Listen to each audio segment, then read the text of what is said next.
Hello everyone. ये video में हम लोग डिस्कस करने वाले जो हमारा सीएमए पेपर 10 है, cost and management accounting and financial management, उसके अंदर में सिंस पिछले 2 टर्म में पेपर थोड़ा सा गंदा आ रहा है, रिलेटिवली डिफिकल्ट आ रहा है, तब इस केस में थ्योरी एक बहुत ही अच्छा सेफगार्ड बनेगा। तो एक काम करते हैं, इस वीडियो में फटाफट ना एक और कुछ इंपॉर्टेंट थ्योरीज को डिस्कस करते हैं जो शायद तो तुम लोग का एग्जाम आने वाला है उसके अंदर में काम आए। पहला बात, थ्योरी को बिल्कुल भी वर्ड टू वर्ड याद नहीं करना।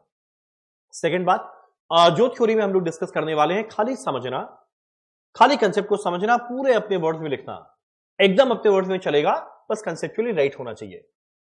तो एक काम करते हैं, फटाफट हम लोग डिस्कस करते हैं सबसे पहले कॉस्ट वाले सेगमेंट ऑफ थ्योरी को, इसके बाद हम लोग डिस्कस करेंगे एफएम वाले सेगमेंट को, थ्योरी को। चलो, ये जो पीडीएफ है इसका जो आपको लिंक है वो इस वीडियो के डिस्क्रिप्शन में मिल जाएगा, इससे तुम लोग डाउनलोड करके आराम से रेफर कर लेना। देखो, पहला बात, पहला हमारा थ्योरी है, एग्जाम में जैसे 4 क्वेश्चन कभी कभी आता है, 4 में से 3 अटेम्प्ट करना रहेगा 12 मार्क का, तो ये सब 4-4 मार्क का थ्योरी के लायक हम लोग डिस्कस कर रहे हैं। पहला, मेरा पहला है शॉर्ट नोट जिसमें हम लोग को लिखना है ब्रेक इवन के बारे में। अब मेरा ब्रेक इवन एनालिसिस क्या है, ये हम लोग पढ़े थे मार्जिनल कॉस्टिंग में।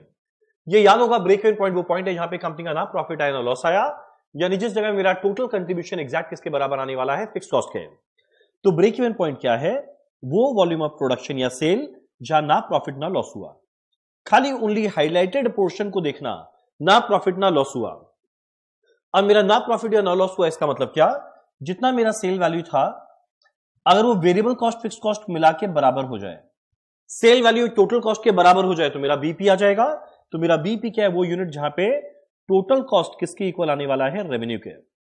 यानी शॉर्ट यहां पे हम लोग क्या करते हैं, एक रिलेशनशिप एस्टैब्लिश किसके बीच में, कितने यूनिट बेचने पे मेरा कॉस्ट क्या रहेगा, सेल क्या रहेगा, ताकि मेरा प्रॉफिट क्या आ जाए, 0। अब कोई भी एक बिजनेस अगर नया स्टार्ट करता है, वो हमेशा बिजनेस स्टार्ट करने के पहले चीज जरूर असेस करना चाहेगा कि यार बिजनेस स्टार्ट तो कर रहे हैं, शुरू में तो देखो प्रॉफिट आएगा नहीं, तो कितना यूनिट बना के एटलीस्ट बीपी आ जाए। अब इसके लिए ग्राफ, ये हो गया मेरा यूनिट्स के लिए, ये हो गया मेरा रुपीस। तो मेरा सबसे पहले ये लाइन हुआ फिक्स कॉस्ट, जो भले यूनिट बढ़े या यूनिट गिरे सेम रहेगा। अब एक मेरा रहेगा वेरिएबल कॉस्ट, और वेरिएबल कॉस्ट फिक्स कॉस्ट मिलाकर ये बनने वाला है टोटल कॉस्ट। मेरा ओरिजिन से स्टार्ट होगा टोटल सेल वैल्यू। अब देखो, ये लाइन है कॉस्ट का, ये लाइन है सेल का। सो अगर ये शेडेड पोर्शन दिखेगा तो देखना यहां पे कॉस्ट का वैल्यू ज्यादा है, सेल कम है, तो ये मेरा लॉस है। अब जिस जगह मेरा कॉस्ट और सेल वैल्यू बराबर आया वो मेरा ब्रेक इवन पॉइंट, और जैसे ही बीपी को पार करेगा, सेल का लाइन ऊपर हो गया कॉस्ट का नीचे, तो मेरा ये जो शेडेड पोर्शन है इसमें क्या आने वाला है, प्रॉफिट। अब यहां पे देखो एक एंगल क्रिएट हो रहा है due to intersection of total cost and total sale line. इस एंगल को हम लोग क्या बोलते हैं, एंगल ऑफ इंसिडेंस। तो ये जो अभी हम लोग ये बनाए एग्जैक्ट उसी को यहां पे डिस्क्राइब किया हुआ है। तो ये था मेरा पहला ब्रेक इवन पॉइंट। मेरा अगला शॉर्ट नोट लिखना है absorption costing versus marginal costing. पहले हम बताते हैं, जो मेरा एब्जॉर्प्शन कॉस्टिंग है इसके अंदर में हम लोग कैलकुलेशन करते हैं साल के बिगनिंग में, जहां पे कैलकुलेट करते हैं ओआरआर बजटेड बेसिस पे, और एक बार ये रेट आ गया, इसी रेट पे हम लोग साल भर ओवरहेड को रिकवर करते चलते हैं। डन। जबकि मेरा मार्जिनल कॉस्टिंग है, मेरा मार्जिनल कॉस्टिंग होता है साल के एंड में एक्चुअल बेसिस पे। मेरा सेकंड बात, जो एब्जॉर्प्शन कॉस्टिंग है इसके अंदर में मेरे को फिक्स कॉस्ट और वेरिएबल कॉस्ट दोनों को रिकवर करना है, तो टोटल कॉस्ट में फिक्स वेरिएबल दोनों आएगा। जबकि मार्जिनल कॉस्टिंग में कॉस्ट ओनली मार्जिनल कॉस्ट को माना जाता है, यानी वेरिएबल कॉस्ट को। तो मेरा प्रोडक्ट कॉस्ट, एब्जॉर्प्शन कॉस्टिंग में प्रोडक्ट कॉस्ट में फिक्स कॉस्ट वेरिएबल कॉस्ट दोनों आएगा। वहां पे मानते हैं एक अकाउंटेंट कि भाई एक इन्वेंट्री को बनाने में, एक प्रोडक्ट को बनाने में फिक्स कॉस्ट वेरिएबल कॉस्ट दोनों लगा, जबकि मार्जिनल कॉस्टिंग में प्रोडक्ट कॉस्ट में ओनली वेरिएबल कॉस्ट आता है। तो तुम बोलेगा फिक्स कॉस्ट क्या है, फिक्स कॉस्ट क्या है, पीरियड कॉस्ट है। वेरिएबल कॉस्ट क्या है, प्रोडक्ट कॉस्ट। ठीक। अब एक काम करें, फटाफट कुछ डिफरेंसेस देखते हैं। मेरा सबसे पहला बात, जो मेरा एब्जॉर्प्शन कॉस्टिंग है, यहां पे हम लोग कॉस्ट में दोनों कंसिडर किए, fix cost and variable cost. Absorption का एक और नाम है ट्रेडिशनल कॉस्टिंग, पुराने जमाने का कॉस्टिंग। अब यहां पे वेरिएबल कॉस्ट भी डायरेक्टली चार्ज करते हैं, और जो मेरा फिक्स कॉस्ट है वो भी प्रोडक्ट में चार्ज करते हैं, यानी फिक्स वेरिएबल दोनों आया। जबकि मार्जिनल कॉस्टिंग के अंदर में हम लोग क्या करते हैं, मार्जिनल कॉस्टिंग में हम लोग क्या करते हैं, ओनली मार्जिनल कॉस्ट या ओनली वेरिएबल कॉस्ट को हम लोग मानते हैं प्रोडक्ट का कॉस्ट, और जबकि फिक्स कॉस्ट को मानते हैं पीरियड कॉस्ट। इसीलिए वहां पे डिफरेंशिएट करना जरूरी है, फिक्स कॉस्ट क्या है, वेरिएबल कॉस्ट क्या है। मेरा मार्जिनल कॉस्टिंग का एक और नाम है वेरिएबल कॉस्टिंग या डायरेक्ट कॉस्टिंग, जो भी इंटरचेंजेबली यूज कर सकते हैं। डन। मेरा अगला है application of marginal costing in decision making. कभी कभी एग्जाम में शॉर्ट नोट आता है कि भैया मार्जिनल कॉस्टिंग पढ़ तो लिए, ये हम लोग डिसीजन मेकिंग में कैसे अप्लाई करेंगे। अब एक काम करना, चैप्टर मार्जिनल कॉस्टिंग को याद करना। आज जब मार्जिनल कॉस्टिंग हम लोग पढ़े थे, बहुत सारे डिसीजन मेकिंग पढ़े थे।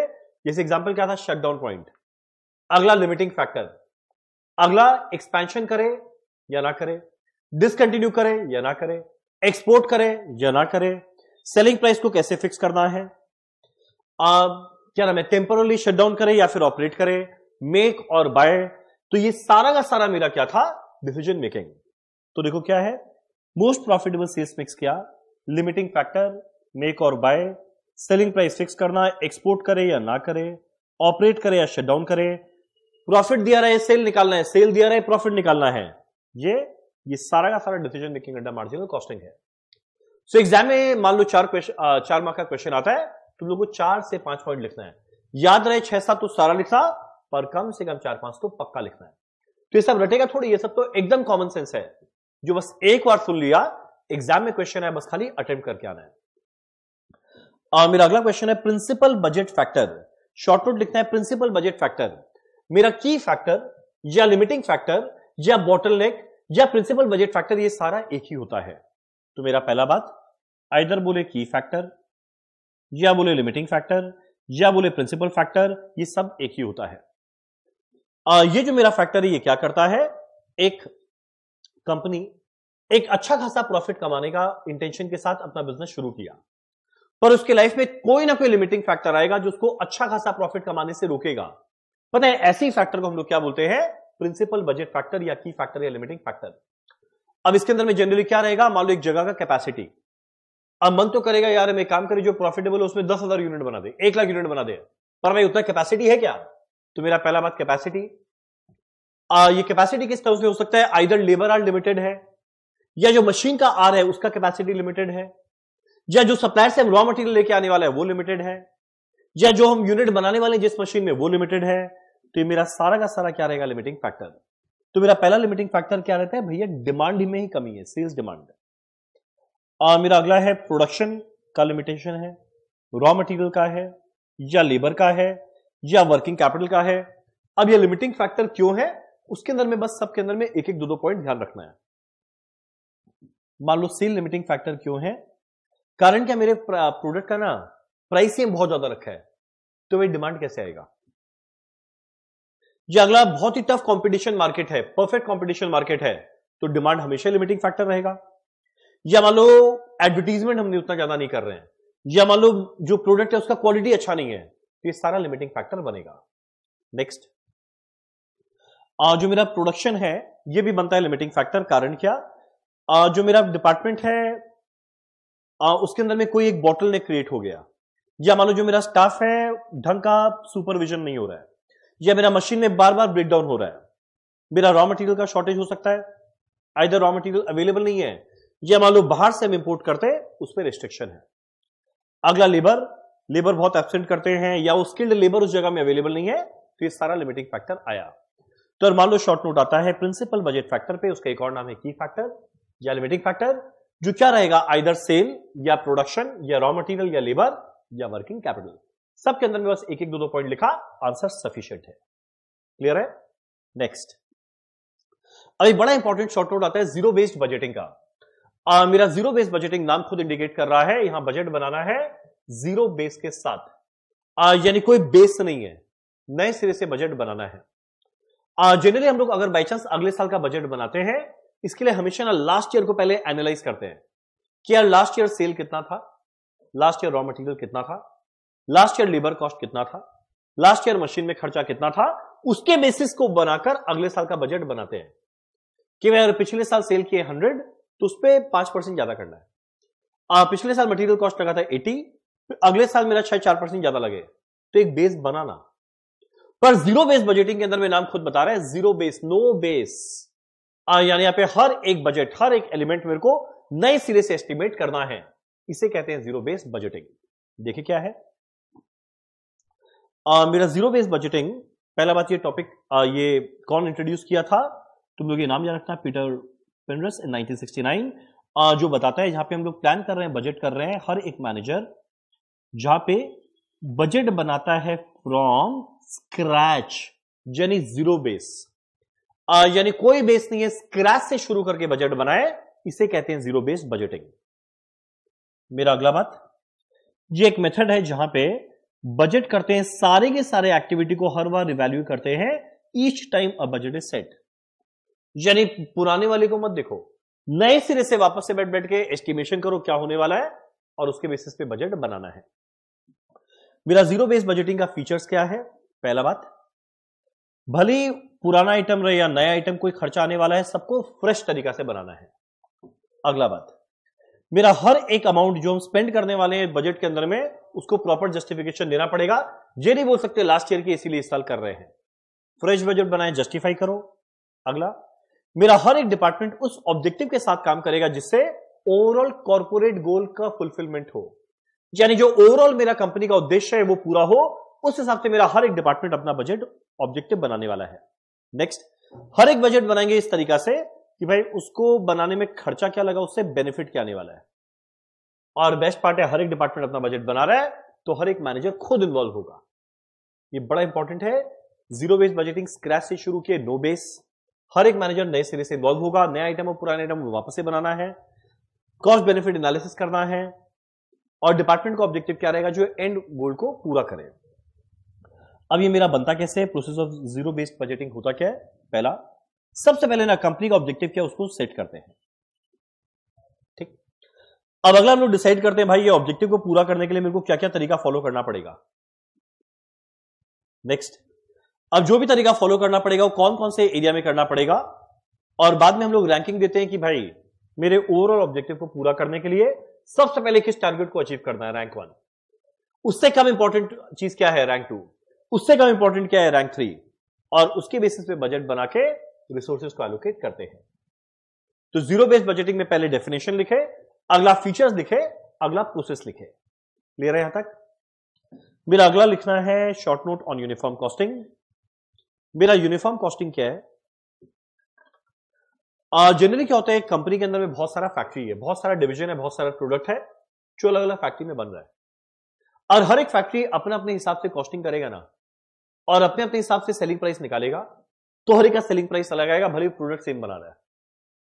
लेट्स से मान लो आईटीसी बना रहा है एक प्रोडक्ट सिगरेट, उसका 5 फैक्ट्री है, और पांचों फैक्ट्री अपने कॉस्ट में अपना प्रॉफिट जोड़ के सेलिंग प्राइस निकालेगा, तो भले सेम ब्रांड बन रहा है पर हर फैक्ट्री के अंदर में सेलिंग प्राइस अलग आएगा, तो यहां पे यूनिफॉर्मिटी नहीं रहा।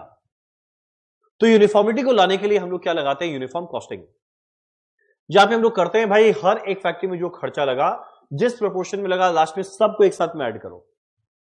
कंपनी ओवरऑल प्रॉफिट क्या कमाना चाहता है, ऐड करके सेलिंग प्राइस निकालो, ताकि हर एक factory same uniform selling price charge कर सकता है अपने एंड कस्टमर से, ताकि यहां पे यूनिफॉर्मिटी बना रहे, सेम प्रिंसिपल को फॉलो करते हुए। देखिए क्या लिखा हुआ है यहां पे, क्या होता है, सेम कॉस्टिंग प्रिंसिपल और प्रैक्टिसेस अप्लाई करना है। तो यहां पे करना क्या है, यूनिफॉर्म रहेगा, मेथड्स भी सेम, भले कुछ कुछ वेरिएशन है पर यहां पे उसको एब्सोल्यूट यूनिफॉर्मिटी के साथ काम करना पड़ेगा। यानी एक फैक्ट्री में हो सकता है लेबर का रेट ज्यादा है, एक फैक्ट्री में शायद मटेरियल का रेट ज्यादा है, एक फैक्ट्री में शायद पावर का रेट ज्यादा है, तो भाई अलग अलग है, कोई दिक्कत नहीं है, पर सेम यूनिफॉर्मिटी के साथ सेलिंग प्राइस निकालना है। तो फीचर्स क्या है, कोई भी एलोकेशन अपोर्शनमेंट करेंगे ओवरहेड का, उसका कॉमन बेस होना चाहिए सबके अंदर में। मेरा अगला, जो डिपार्टमेंट या प्रोडक्शन सेंटर एनालिसिस यूज करेगा, किस कॉस्ट के साथ कंपेयर करना है वो एकदम फिक्स होना चाहिए। नेक्स्ट, फैक्ट्री में खर्चा क्या लगा, एडमिनिस्ट्रेशन में खर्चा क्या लगा, मिक्स नहीं होना चाहिए। फैक्ट्री वाला सारे फैक्ट्री को एक साथ जोड़ो, एडमिन वाला एक साथ जोड़ो। मेरा अगला, कॉमन बेसिस होना चाहिए ओआरआर के लिए, कॉमन रेट होना चाहिए डेप्रिसिएशन का, हर चीज कॉमन रहेगा, यूनिफॉर्म रहेगा, सेम प्रिंसिपल रहेगा, तभी तो हम लोग ट्रू पिक्चर में प्रेजेंट पहुंच पाएंगे। ये मेरा फीचर है यूनिफॉर्म कॉस्टिंग का। और मेरा अगला है शॉर्ट नोट ट्रांसफर प्राइसिंग पे। जो मेरा ट्रांसफर प्राइसिंग है वो क्या है,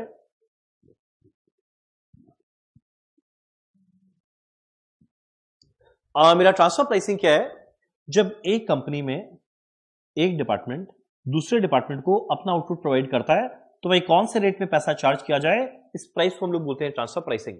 जब ट्रांसफर प्राइसिंग चैप्टर पढ़े थे उसको बहुत डिटेल में जाने थे। तो मेरा ट्रांसफर प्राइसिंग क्या है, वो प्राइस जो एक डिवीजन ऑफ कंपनी दूसरे के साथ जब ट्रांजैक्शन करेगा उससे चार्ज करेगा। अब जनरली क्या होता है, एक बड़े बड़े कंपनी के अंदर में हर एक डिवीजन कॉस्ट सेंटर नहीं होता, हर एक डिवीजन क्या होता है, प्रॉफिट सेंटर, ताकि वो हर एक डिपार्टमेंट रिपोर्ट करेगा अपने टॉप मैनेजमेंट को कि भाई देख हम कितना प्रॉफिट कमा कर दिए। तो यही कारण है कि एक बड़े मल्टीनेशनल कंपनी में हर एक इंडिविजुअल एंटिटी की तरह एक कंपनी की तरह ट्रीट किया जाता है, और जिस प्राइस में वो ट्रांसफर करेगा वो है ट्रांसफर प्राइसिंग। तो इवेंचुअली जाके कंपनी का जब फाइनल रिपोर्ट बनेगा ये बताएगा कि भाई हम कितना कंट्रीब्यूट किए हैं इस प्रॉफिट को, इस कंपनी में प्रॉफिटेबिलिटी के लिए। जनरली तरीका क्या होता है ट्रांसफर प्राइस का, पहला होता है ओनली मार्जिनल कॉस्ट, यानी जितना वेरिएबल कॉस्ट लगा उतना चार्ज करेगा। ये अगला होता है total cost, variable cost fix cost मिलाकर। ये अगला होता है नेगोशिएटेड प्राइसिंग। ये अगला रहता है स्टैंडर्ड कॉस्ट, जितना सोचा गया था। ये अगला रहता है कॉस्ट प्लस मेथड, यानी जितना कॉस्ट लगा उसमें प्रॉफिट जोड़ के। ये अगला रहता है मार्केट प्राइस अप्रोच। तो ये सारा मेथड है ट्रांसफर प्राइसिंग का। सो एग्जाम में आए तो सबसे पहले दो लाइन में डिफाइन किया और बाद में सारे मेथड का नाम लिखे, बस वन लाइन में एक्सप्लेन कर दिया, काम हो जाएगा। और मेरा अगला है शॉर्ट नोट परफॉर्मेंस बजटिंग का। अब देखो मेरा परफॉर्मेंस बजटिंग क्या है, जहां पे नाम खुद बता रहा है, यहां पे क्या करना है, सबसे पहले एक बजट बनाया गया कि भाई मेरा कितना इनपुट लगना चाहिए। अब एक बार ये बजट बन गया मेरा कितना इनपुट लगना चाहिए, उसके बाद हम लोग क्या करेंगे, कंपेयर करेंगे भाई जितना सोचा गया था उसके अगेंस्ट में असली में हुआ क्या है। ये कंपेयर करने का फायदा क्या है, ताकि जो मेरा टॉप मैनेजमेंट को ऑब्जेक्टिव दिया गया था कि भाई ये काम करना है वो सही में अचीव किया या नहीं। मेरा अगला क्या है, जो मैनेजर है वो स्टार्टिंग से अगर ये अपना बजट को पूरा करेगा तो इवेंचुअली जाके ना ओवरऑल कंपनी का बेनिफिट होने वाला है। तो ये हो गया मेरा परफॉर्मेंस बजट वाला। अब एक और बड़ा इंपॉर्टेंट डिफरेंस आएगा, फिक्स्ड बजट और फ्लेक्सिबल बजट। देखो फिक्स्ड बजट नाम खुद इंडिकेट कर रहा है, मान लो शुरू में सोचे 5000 यूनिट बनाएंगे, उस पर मेरा खर्चा क्या लगना चाहिए हम निकाल लिया, ठीक। अगर असली में मान लो बन गया 7000 यूनिट, तो अगर बाई चांस हम कंपेयर करें कि मेरा खर्चा ज्यादा लगा या कम लगा, तो मेरे को पता है यहां पे क्या करना पड़ेगा, जो 5000 शुरू में सोचा था इस 5000 को कन्वर्ट करना पड़ेगा कि अगर 7000 बनता तो मेरा खर्चा क्या लगना चाहिए था। तभी तो कंपेयर करेंगे 7000 के लिए क्या लगना चाहिए था, 7000 के लिए क्या असली में लगा। अब बताइए जो 5000 से 7000 यूनिट में खर्चा क्या लगना चाहिए था, ये हम लोग जो कन्वर्ट करेंगे हम लोग कब कर पाएंगे, अगर बाई चांस मेरा फ्लेक्सिबल बजट के हिसाब से बनाया हुआ है कि अगर मान लो कोई मेरा फिक्स कॉस्ट है वो सेम रहेगा, और जो मेरा वेरिएबल कॉस्ट है 5000 में क्या लगना चाहिए, 7000 में क्या लगना चाहिए था चेंज करेंगे। अगर सेमी वेरिएबल है उसको वेरिएबल फिक्स में बांट के करेंगे।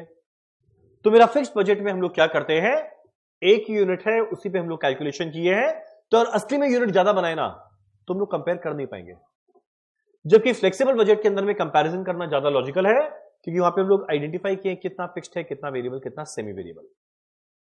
तो देखो fixed budget does not change with actual volume, जबकि फ्लेक्सिबल के अंदर में हम लोग आराम से रिकास्ट वापस से चेंज कर सकते हैं कि जितना यूनिट बनाया उसके लिए खर्चा क्या लगना चाहिए था। अगला बात, यहां फिक्स्ड वेरिएबल सेमी वेरिएबल को हम लोग बांटते नहीं है, जबकि यहां पे ये सेग्रीगेशन करना सुपर इंपॉर्टेंट है भाई, फिक्स क्या था वेरिएबल क्या था। नेक्स्ट, अब मेरा शुरू में जितना यूनिट सोचे 5000, एक्चुअल में कितना यूनिट बने 7000, ये सिग्निफिकेंटली डिफर कर सकता है, पर अनफॉर्चुनेटली ये करेक्ट पिक्चर प्रोवाइड नहीं करेगा, क्योंकि हम लोग 5000 को 7000 में कन्वर्ट कर ही नहीं कर पा रहे हैं। जबकि मेरा फ्लेक्सिबल बजट के अंदर में हम लोग आराम से अलग अलग लेवल ऑफ एक्टिविटी में अलग अलग यूनिट हुआ तो खर्चा क्या लगना चाहिए हम लोग एस्टिमेट कर पा रहे हैं। यहां पे कंपैरिजन एक्चुअल का बजटेड के साथ मीनिंगलेस होगा, जबकि यहां पे मीनिंगफुल कंपैरिजन रहेगा। समझ में ना क्यों भाई, 5000 में खर्चा क्या लगना चाहिए था निकाले और असली में बनाया 7000, अब इसको इसके साथ कंपेयर करेंगे तो कंपैरिजन गलत है। तो मेरे को पहले इसको कन्वर्ट करना चाहिए 7000 के लिए क्या होना चाहिए था, और ये तब कर पाएंगे जब ये कॉस्ट को बांटा हुआ है फिक्स्ड वेरिएबल सेमी वेरिएबल में। तो ये बांटने का काम करता है फ्लेक्सिबल बजट, और अगर ये नहीं बांटा गया तो ये काम कौन कर रहा है, फिक्स्ड बजट। क्लियर है? चलो, और मेरा अगला है short note advantages of standard costing. भाई स्टैंडर्ड कॉस्टिंग का एडवांटेज क्या है, एकदम कॉमन सेंस लगाओ। शुरू में स्टैंडर्ड किए सेट, साल के एंड में एक्चुअल के साथ कंपेयर करेंगे और देखेंगे फेवरेबल है एडवर्स। अगर एडवर्स वेरिएंस है तो भाई किसी का तो जिम्मेदारी बनता है कि ये एडवर्स क्यों था, उसको जवाब देना पड़ेगा। तो एक प्रॉपर बेंचमार्क बनाया गया है ताकि हर एक इंसान उस बेंचमार्क को पूरा करने का कोशिश करे। अब जो एफिशिएंट डिपार्टमेंट है उसको बोनस मिलेगा, उसके लिए एडवांटेज। और हर एक डिपार्टमेंट अगर अपने स्टैंडर्ड को पूरा कर रहा है तो इससे भला तो ओवरऑल कंपनी का हो रहा है ना। तो सबसे पहला बात, एक स्टैंडर्ड सेट किया गया है ताकि एफिशिएंसी इंप्रूव हो एक्चुअल परफॉर्मेंस में। ये मोटिवेशन, ये इंसेंटिव रहेगा जो अच्छा काम कर रहा है उसके लिए। अगला, जितना वेस्ट होता था समय, जितना वेस्ट होता था मटेरियल, सब मिनिमाइज हो जाएगा कि हर एक डिपार्टमेंट का टारगेट क्या है, स्टैंडर्ड पूरा करें।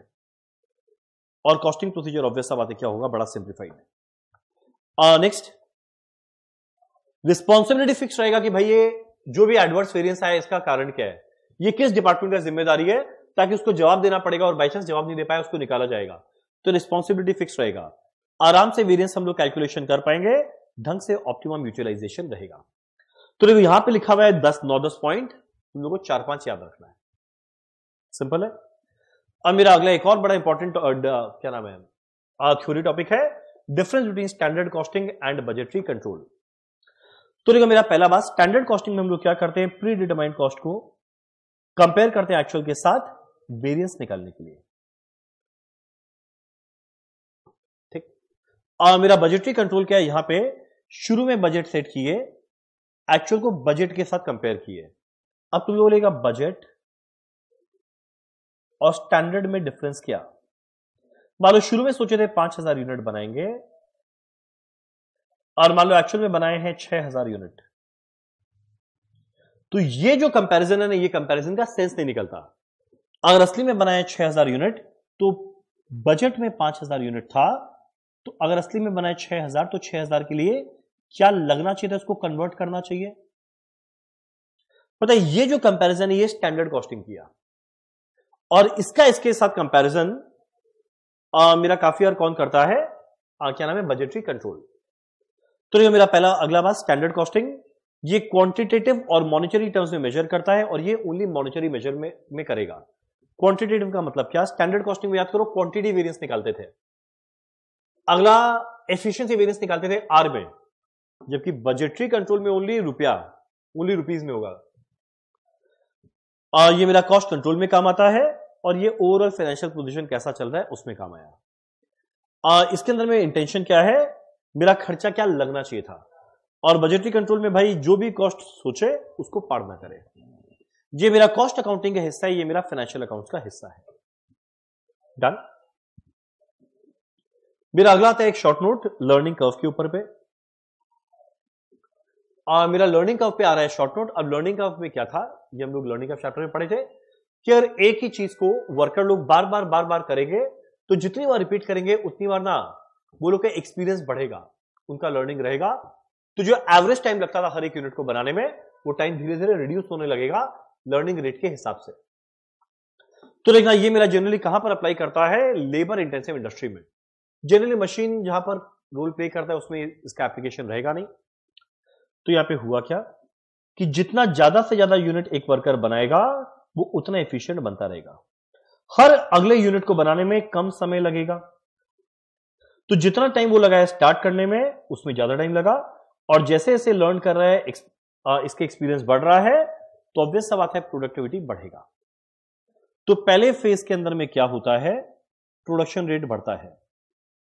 सेकेंड फेज में क्या होता है, एक और जो लर्निंग जबरदस्त स्पीड में बढ़ रहा था वो धीरे धीरे कम होना स्टार्ट होता है, क्योंकि एक पॉइंट ऑफ टाइम के तुम आगे और बेटर हो नहीं सकता। और तीसरे स्टेज में क्या होता है, मेरा प्रोडक्शन रेट धीरे धीरे कम होने लगता है कि कस्टमर का रिक्वायरमेंट नॉर्मल होता है। तो पहले में जबरदस्त स्पीड ऑफ एफिशिएंसी आएगा, फिर ऑप्टिमम लेवल आएगा, फिर धीरे धीरे वापस से डिक्लाइन करना स्टार्ट करेगा। तो इसके अंदर में एक फॉर्मूला था कि मान लो मेरा पहला यूनिट को बनाने में लगता है, अब कभी मान लो थ्योरी आया तो इसमें एक छोटा सा नीचे में एग्जांपल बनाकर लिख देना। मान लो पहला यूनिट को बनाने में लगता है 10 आवर या 100 आवर। मान लो लर्निंग रेट दिया हुआ है 80%। तो यहां पे क्या होगा, पहला यूनिट को बनाने में लगा है, यूनिट लिखते हैं, एवरेज टाइम टोटल टाइम। पहला यूनिट में लगा 100 घंटा। अब जैसे यूनिट होगा डबल, ये होगा 100 का 80%, 80 आवर पर यूनिट। अब जैसे आउटपुट होगा डबल, जो होगा 80 का 80%, 64 पर यूनिट। जैसे ही होगा डबल, ये बन जाएगा 8। अब 64 का 80%, 64 का 80%, ये आएगा 51.2। तो देखना, यह है मेरा एवरेज टाइम पर यूनिट। जैसे यूनिट से मल्टीप्लाई करेंगे क्या मिल जाएगा, टोटल टाइम क्या लगा। तो जैसे 100 इंटू 1, 2 यूनिट को बनाने में 160 घंटा लगा, यहां 256 आवर लगा, यहां पे 409.6 आवर लगा। तो पहला यूनिट 100 घंटे में बना, ओनली सेकेंड यूनिट बनाने में एक्स्ट्रा खाली 60 घंटा लगा। अब अगला 2 यूनिट को बनाने में 96 आवर लगा, तो 2 यूनिट के लिए 96 आवर लगा, तो पर यूनिट तो 48 हो गया ना। अगले 4 से 8 यानी 4 यूनिट को बनाने में एक्स्ट्रा टाइम क्या लगा, तो पहले समझाए, उसके बाद एग्जाम्पल बना के एग्जाम में लिख दिया। क्लियर है कैसे प्रेजेंट करना है। यानी कोई भी प्रैक्टिकल रिलेटेड थ्योरी है तो थ्योरी लिखना, संग संग में नीचे में छोटा सा एग्जाम्पल बनाकर उसको सॉल्व कर देना। चलो ना, चलो ये मेरा ग्राफिकल प्रेजेंटेशन है, सब हटाओ। अब ग्राफिकल प्रेजेंटेशन क्या है, जैसे जैसे मेरा यूनिट बढ़ेगा वैसे वैसे जो मेरा एवरेज टाइम पर यूनिट लग रहा है वो धीरे धीरे कम लगेगा। ये एवरेज टाइम पर यूनिट है, ये यूनिट है, ये एवरेज टाइम पर यूनिट है। डन है यहां तक। चलो नेक्स्ट। अब एग्जाम में शॉर्ट नोट आ सकता है मैनेजमेंट अकाउंटिंग के बारे में। तो देखो मेरा मैनेजमेंट अकाउंटिंग क्या है, मेरा मैनेजमेंट अकाउंटिंग वो अकाउंटिंग है जो नाम खुद इंडिकेट कर रहा है, ये ओनली टॉप मैनेजमेंट के लिए फॉर डिसीजन मेकिंग। जो फाइनेंशियल अकाउंट्स है वो क्या चीज पे डील करता है, पास्ट में जो हो गया उसके बारे में। जो मेरा कॉस्ट अकाउंटिंग है उसका इंटेंशन क्या है, बजट करने में, एस्टिमेशन करने में, कॉस्ट कंट्रोल करने में। जबकि जो मेरा मैनेजमेंट अकाउंटिंग है ये प्योर डील करता है डिसीजन मेकिंग में। तो मैनेजमेंट अकाउंटिंग क्या है, वो इवेंट को उस तरीका से देखता है कि भाई बिजनेस के आसपास जो भी हो उससे बिजनेस में क्या इंपैक्ट आ रहा है। कॉस्ट अकाउंटिंग में हम लोग क्या किए हैं, ओनली एस्टिमेशन किए और डेटा को नॉलेज में कन्वर्ट किए ताकि डिसीजन मेकिंग में हेल्प करे। अब मेरा फाइनेंशियल और मैनेजमेंट अकाउंटिंग में मेन डिफरेंस क्या है, financial accounting only internal factor को कंसिडर करता है कि क्रेडिटर क्या है, डेटर क्या है, इन्वेस्टर क्या है, शेयर होल्डर क्या है, वो सब। जबकि जो मेरा मैनेजमेंट अकाउंटिंग है वो डील करता है इंटरनल चीज में तो करता है, साथ में एक्सटर्नल चीज पे भी करता है। इसका मेन ऑब्जेक्टिव क्या है, डिसीजन मेकिंग। तो भाई margin, limiting factor, capital waiting, trend analysis, valuation, product costing, तो एक मैनेजमेंट अकाउंटिंग बड़ा पार्ट हो गया। जो करता है खाली टॉप मैनेजमेंट, जिसमें पास्ट के नंबर को लेते हुए फ्यूचर को एस्टिमेट करते हुए डिसीजन क्या लेना है उस पर फोकस किया। अब जैसे मैं लाइन बोला ना, तुम लोग ये सेंटेंस बनाया, फिर इसी को नीचे तोड़ देना फीचर्स बोल के। पास्ट इवेंट को देखा, सेकंड प्रेडिक्शन ऑफ फ्यूचर, तीसरा decision making, fourth decision making में क्या क्या। तो यानी आता भले तुमको एक लाइन है पर एक लाइन का डेफिनेशन में वापस से तोड़ के फीचर्स बनाया तो आंसर दिखने में सुंदर प्रेजेंटेशन लगेगा। नेक्स्ट, जो मेरा लर्निंग कर्व है उसका फीचर्स देखो, अभी जस्ट पढ़ के आए थे। जो मेरा लर्निंग कर्व है वो ह्यूमन फेनोमेना है, लेबर इंटेंसिव इंडस्ट्री में हुआ। जब एक पर्सन बार बार एक ही काम करे तो एफिशिएंसी बढ़ता है, अपने पुराने एरर से सीखता है जो एरर नहीं होगा। तो जितना ज्यादा से ज्यादा वो काम करेगा, प्रॉब्लम धीरे धीरे कम आएगा, और ये सब एफिशिएंसी बढ़ेगा। मतलब ऑलरेडी जो लर्निंग का पढ़े वो सेम कहानी हो गया। नेक्स्ट, मेरा difference between standard costing and budgetary control already covered, just अभी कुछ देर पहले पढ़े। मेरा अगला है इंटर फर्म कंपैरिजन। और मेरा इंटर फर्म कंपैरिजन क्या होता है, जहां पे हम लोग कंपेयर करते हैं अलग अलग इंफॉर्मेशन को, अलग अलग सेल्स कॉस्ट को, ब्रेकअप ऑफ प्राइसेस को, ब्रेकअप ऑफ कॉस्ट को, ताकि मैनेजमेंट को एग्जैक्ट आइडिया लगे कि भाई उसका क्या स्ट्रेंथ है, क्या वीकनेस है in relation to other organisation in same industry. यानी मान लो कंपनी कैसा परफॉर्म किया है और खाली उसी के नंबर को देखे ना, फायदा नहीं है। उसके हर एक वैल्यू को कंपेयर करता है बाकी कॉम्पिटिटर्स या इंडस्ट्री के साथ, ताकि हम लोग को आइडेंटिफाई कर पाए कि भाई कौन से चीज के अंदर में मेरा कंपनी का स्ट्रेंथ है, किसके अंदर में मेरी कंपनी का वीकनेस है, ताकि उसके अकॉर्डिंगली आगे हम लोग फ्यूचर में स्टेप ले पाए। तो इससे पता चलेगा उसका एफिशिएंसी क्या है, उसका डेफिशिएंसी क्या है, क्या कॉस्ट है, क्या प्रॉफिट है, सिमिलर नेचर ऑफ फर्म को सेम इंडस्ट्री में। अब मान लो अगर टेलीकॉम इंडस्ट्री के अंदर में एयरटेल वाला कंपेयर करेगा, उसको करना चाहिए जियो के साथ, कंपेयर करना चाहिए क्या नाम है जो बाकी टेलीकॉम कंपनीज है उसके साथ। तो यहां पे हुआ क्या, स्ट्रेंथ क्या है, वीकनेस क्या है अदर ऑर्गेनाइजेशन सेम इंडस्ट्री में, उसके साथ कंपेयर करने को बोलते हैं इंटरफर्म कंपैरिजन। मेरा अगला है मेथड्स ऑफ ट्रांसफर प्राइसिंग। और मेरा ट्रांसफर प्राइसिंग में मेथड क्या, अभी हम लोग जस्ट कुछ देर पहले डिस्कस किए थे, एक cost plus standard cost, marginal cost, जा रहेगा मार्केट प्राइस, जा रहेगा नेगोशिएटेड प्राइसिंग, जा रहेगा अपॉर्चुनिटी कॉस्ट। तो अभी जस्ट कुछ देर पहले डिस्कस किया, इसमें कुछ नया नहीं आया। मेरा अगला है लिमिटेशन ऑफ मार्जिनल कॉस्टिंग। अब मेरा मार्जिनल कॉस्टिंग का लिमिटेशन क्या है, मार्जिनल कॉस्टिंग में मेरे को सारे कॉस्ट को वेरिएबल कॉस्ट फिक्स्ड कॉस्ट में बांटना है। हर एक कॉस्ट को वेरिएबल कॉस्ट फिक्स्ड कॉस्ट में बांटना is a very difficult task. अब अगला मेरा बात, हम लोग जनरली क्या करते हैं एब्जॉर्प्शन कॉस्टिंग में फिक्स्ड कॉस्ट वेरिएबल कॉस्ट दोनों को कॉस्ट का पार्ट मानते हैं प्रोडक्ट कॉस्ट का, जबकि मार्जिनल कॉस्टिंग में फिक्स्ड कॉस्ट को हम लोग प्रोडक्ट कॉस्ट नहीं पीरियड कॉस्ट मानते हैं, जो सही मायने में करेक्ट नहीं है। Not correct to eliminate fixed cost. अगर हम लोग फिक्स्ड कॉस्ट को प्रोडक्ट के कॉस्ट से एलिमिनेट करते हैं तो मेरा पीएल बैलेंस शीट गलत बनेगा, कि भैया AS2 को भी याद करो, जो प्रोडक्ट कॉस्ट निकालते हैं उसमें वेरिएबल के फिक्स्ड कॉस्ट दोनों आना चाहिए। तो डिसीजन मेकिंग के लिए मार्जिनल कॉस्टिंग सही है, पर अकाउंटिंग के व्यू पॉइंट से देखा जाए, calculation of inventory balance sheet PL बनाने के व्यू पॉइंट से देखा जाए, वो गलत हो जाता है। मेरा अगला बात, मार्जिनल कॉस्टिंग पूरा इंफॉर्मेशन प्रोवाइड नहीं करता। ये स्टैंडर्ड सेट नहीं करता कि भाई क्या होना चाहिए, तो यानी खाली मार्जिनल कॉस्टिंग करने से काम नहीं चलेगा, मेरे को बजट मार्जिनल स्टैंडर्ड तीनों को साथ में मिलाकर काम करना पड़ेगा। ये मेरा ओनली शॉर्ट टर्म असेसमेंट करता है, लॉन्ग टर्म मेरा मार्जिनल कॉस्टिंग हेल्प नहीं करता। तुम जो हाईलाइट किया ना, बस उतना पॉइंट तुम लोगों को ध्यान होना चाहिए, ठीक। अब अगला, मैनेजमेंट अकाउंटिंग का सिग्निफिकेंस। मेरा मैनेजमेंट अकाउंटिंग का सिग्निफिकेंस क्या है, टॉप मैनेजमेंट का अकाउंटिंग है, वो सारा काम खुद तो नहीं करेगा, सारे पहले मैनेजर्स को डेलीगेट करेगा, तो पहले अथॉरिटी को डेलीगेट किया। ऑब्वियस सा बात है, मेरा टॉप मैनेजमेंट होना जरूरी है, और हर एक डिपार्टमेंट के अंदर में भी एक टॉप मैनेजर होना जरूरी है जो रिस्पॉन्सिबल रहे, और इस तरीका से रहे कि इवेंचुअली जाके जो मेरा मेन ऑब्जेक्टिव है ना बिजनेस का, हर एक डिपार्टमेंट उसको फुलफिल कर पाए। मेरा अगला है जीरो बेस्ड बजटिंग, जो ऑलरेडी हमारा पढ़ा हुआ है, स्क्रैच से शुरू करना है, कोई बेस नहीं रहेगा। मेरा अगला है लिमिटेशन ऑफ यूनिफॉर्म कॉस्टिंग। देखो ये ऑलरेडी सेम चीज हमारा पढ़ा हुआ है, वापस से पढ़ने मत बैठ जाना। और मेरा अगला है uniform limitation of uniform costing. अब यूनिफॉर्म कॉस्टिंग में हम लोग डिस्कस किए थे, सिगरेट वाला एग्जांपल देखे कि इंडिया में अलग अलग फैक्ट्री है, सब कोई अलग अलग प्रोडक्ट बना रहा है, तो हमको सेम मेथड सेम प्रिंसिपल लगाना चाहिए, जो बहुत बार डिफिकल्ट होता है अप्लाई करना रियल लाइफ में, बहुत डिफिकल्ट होता है। अगला, यहां पे करना क्या पड़ेगा, हर एक फैक्ट्री को अपना इंफॉर्मेशन शेयर करना पड़ेगा सबके साथ, कि भाई मेरे में हम ये प्रिंसिपल लगा रहे हैं, तुम में क्या लगा रहा है, तुम्हें क्या लगा रहा है, तो यहां थोड़ा कंफ्लिक्ट आने का चांस है। ऑब्वियस अगर छोटा छोटा फॉर्म ये करना उन लोग के लिए बहुत डिफिकल्ट हो जाएगा। अगला, हर एक डिपार्टमेंट के अंदर में थोड़ा मिसअंडरस्टैंडिंग आ सकता है, तो ये इसका थोड़ा लिमिटेशन है। मेरा लर्निंग कर्व का बेनिफिट क्या है, लर्निंग कर्व का बेनिफिट क्या है, अगर मान लो यूनिट ज्यादा बढ़ता रहेगा तो मेरा कॉस्ट धीरे धीरे कम होगा, टाइम कम लग रहा है, तो उसका बजट बनाने में काम आएगा, ढंग से प्रॉपर प्लानिंग कर पाएंगे प्रॉफिट का और प्राइसेस का।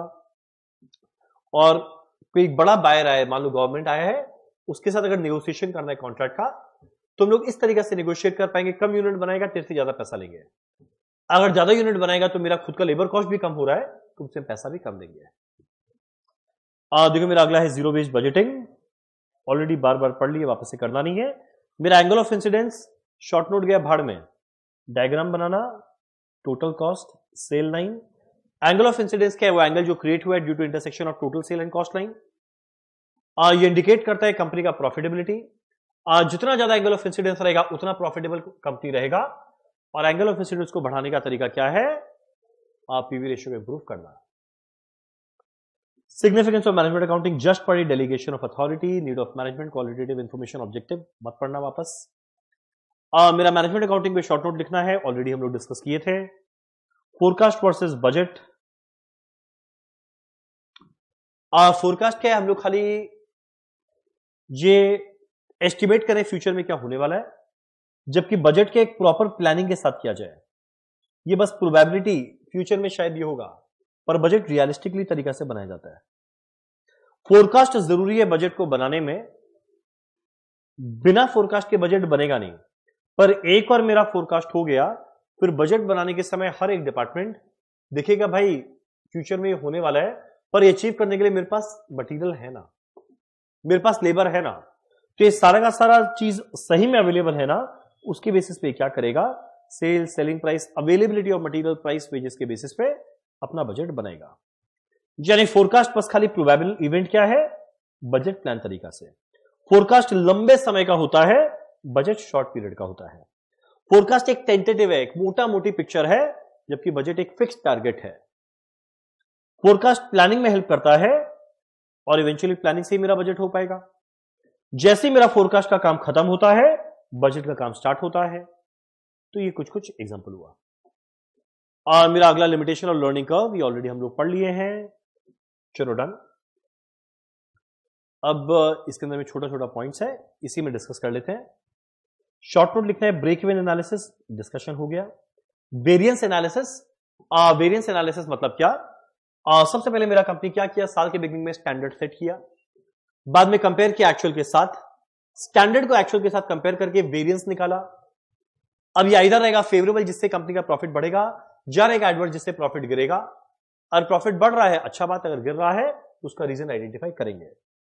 मेरा अगला है बजट मैनुअल, तो तुम लोग देखेगा ना, तो ब्रेक इवन ये रहा, वेरिएंस एनालिसिस ये रहा, स्टैंडर्ड कॉस्ट, एक्चुअल कॉस्ट।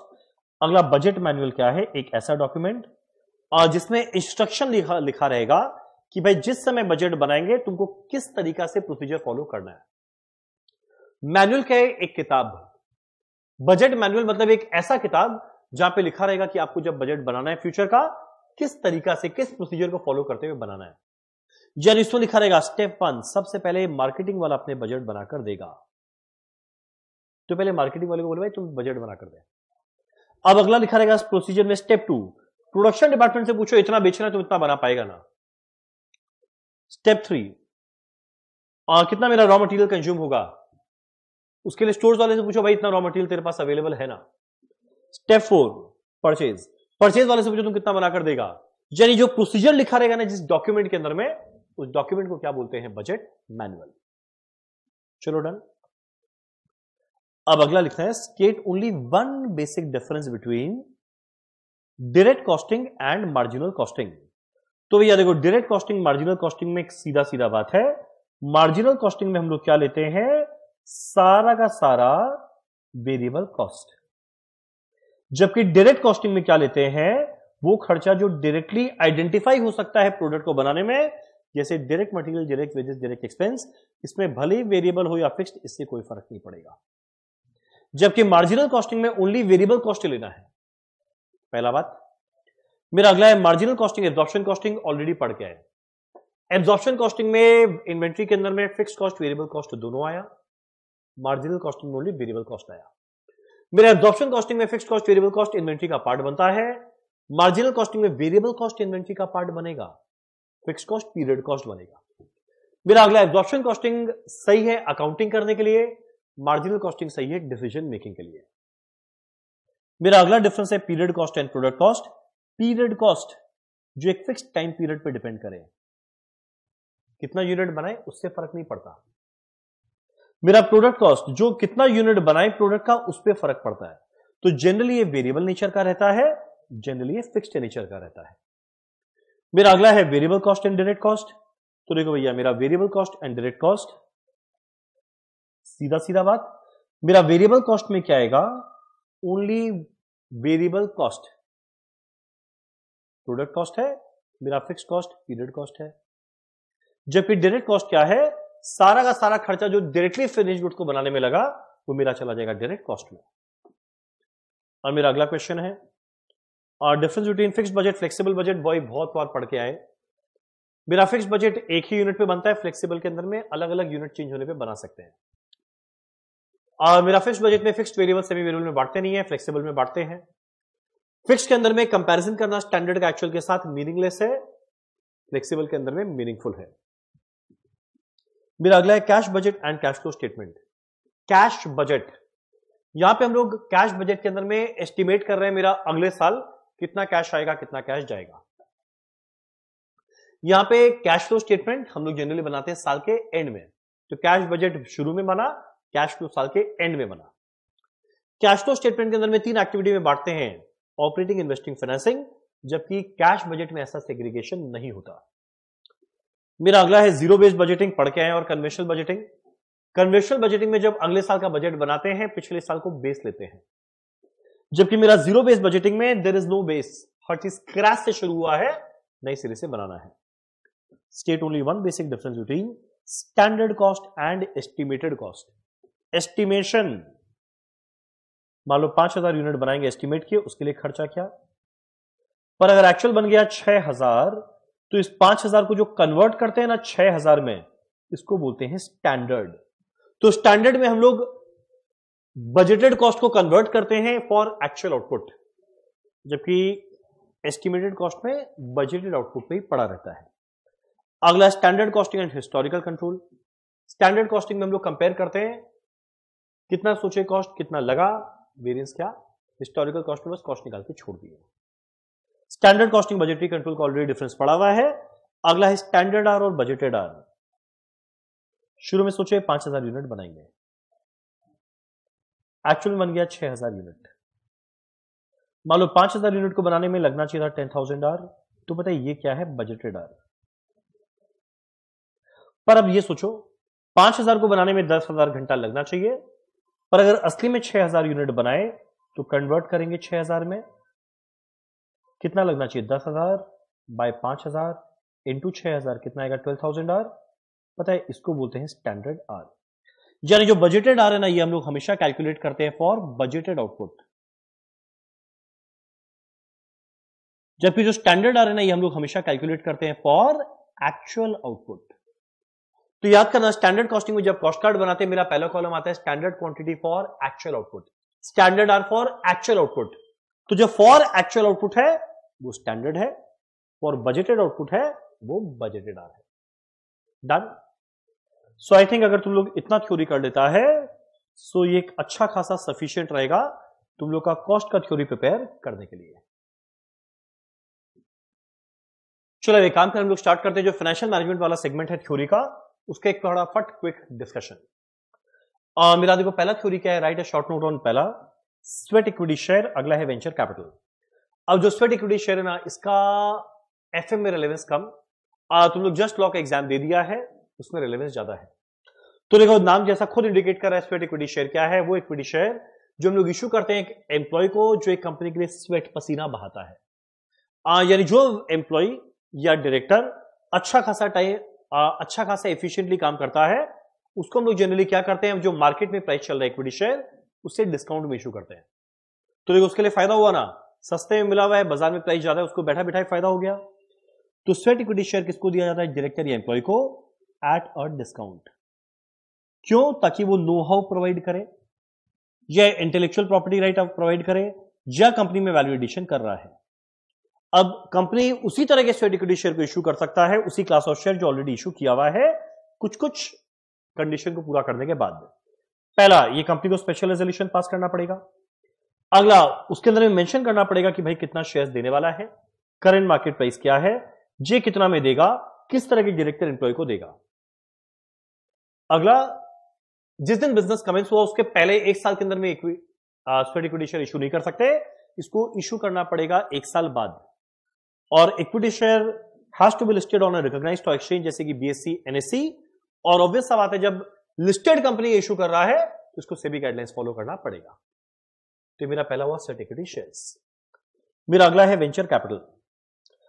देखना मेरा वेंचर कैपिटल फाइनेंसिंग क्या है। मेरा वेंचर कैपिटल फाइनेंसिंग वो फॉर्म ऑफ फाइनेंसिंग है, देखो नाम बता रहे हैं वेंचर, जो आया वर्ड एडवेंचर से। यानी मान लो अगर बाई चांस मेरे को एक नया बिजनेस शुरू करना है जिसमें भयंकर रिस्क है, पर उसके अंदर में ना हाई रिटर्न का भी चांस है, तो पता है ऐसा कंपनी को उसके पास बुद्धि है, क्वालिफिकेशन है, एक्सपीरियंस नहीं है, पर पैसे का कमी नहीं है, पैसे का कमी है, तब उसको जाना पड़ेगा किसी के पास पैसा लेने के लिए। अब एक ऑप्शन है, ये जाए आइदर बैंक के पास लोन लेने के लिए, तो बैंक वाला ना बहुत रिस्की प्रोजेक्ट में जनरली पैसा देगा नहीं, तब बताइए एक जाएगा किसी और के पास जो ऐसे हाई रिस्क हाई रिटर्न वाले बिजनेस के अंदर में अपना पैसा लगाएगा, इस कंडीशन के साथ कि भाई तुम पैसा को यूज कर, पर जब तुम रिटर्न अच्छा खासा कमाएगा तो मेरे को भी उसका अच्छा खासा प्रोपोर्शन मिलना चाहिए। तो ऐसा तरह के फाइनेंसिंग को हम लोग क्या बोलते हैं, वेंचर कैपिटल फाइनेंसिंग। तो यहां पे हम लोग इक्विटी फाइनेंसिंग कर रहे हैं किस तरह के प्रोजेक्ट में जो हाई रिस्क हाई रिवॉर्ड वाला है। जनरली इसके अंदर में हाई टेक्नोलॉजी प्रोजेक्ट होता है और ये ऑब्वियस सा बात है लॉन्ग टर्म नेचर का है। तो जो प्रोफेशनली टेक्निकली क्वालिफाइड है पर अभी तक एक्सपीरियंस नहीं है, अपने आप एंटरप्रेन्योरशिप को ये फुलफिल नहीं कर पाया, दिखा नहीं पाया, वैसे आदमी को जो पैसा दिया जाएगा वो रहेगा वेंचर कैपिटल फाइनेंसिंग। नेक्स्ट बात,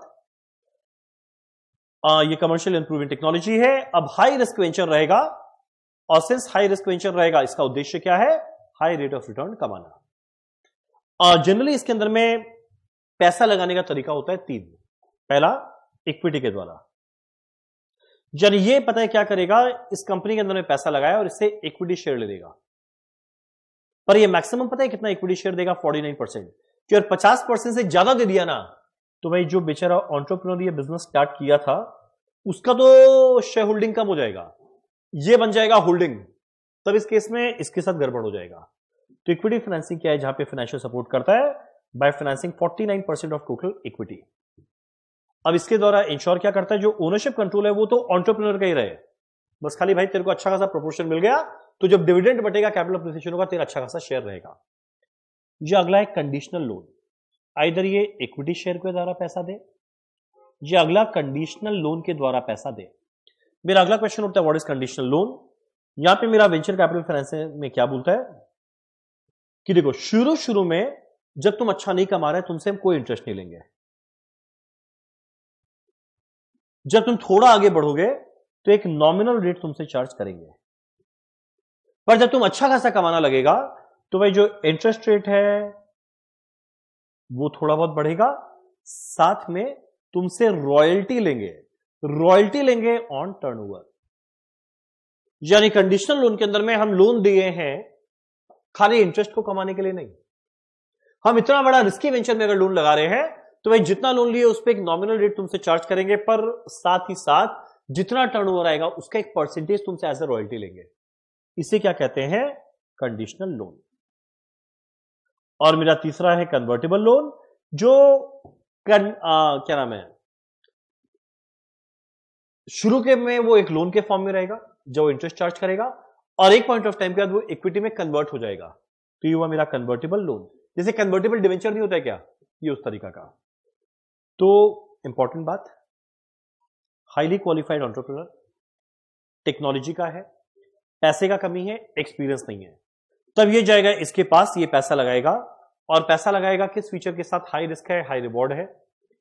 अगला तीन तरीका से लगाएगा, इधर इक्विटी शेयर या फिर कंडीशनल लोन या कन्वर्टेबल लोन। सारा पॉइंट याद रखना।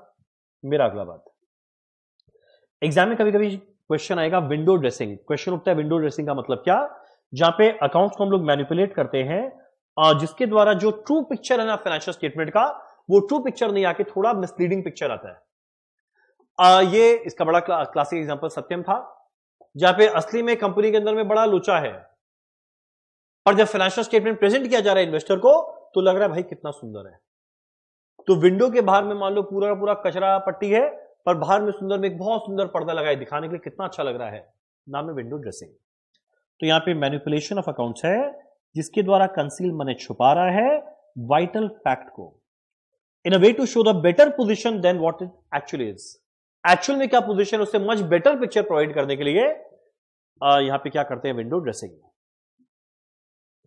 अब जैसे हाई स्टॉक टर्नओवर रेशियो एक कंपनी के खराब एफिशिएंसी को दर्शाता है, तब इस केस में क्या करेगा, ये जो टर्नओवर रेशियो के लिए जो सीओजीएस और स्टॉक का वैल्यू है उसको मैनिपुलेट कर देगा, ताकि बाहर वालों को लगे वाह कितना बढ़िया कंपनी चला रहा है, और रियलिटी में ये उतना ही खराब रहेगा। अब अगला है मेरा शॉर्ट नोट ऑन सीएपीएम। भाई सीएपीएम के बारे में बहुत डिटेल में पढ़ा हुआ है, बताते हैं वापस से। सीएपीएम मॉडल दिया हुआ था विलियम शार्प का,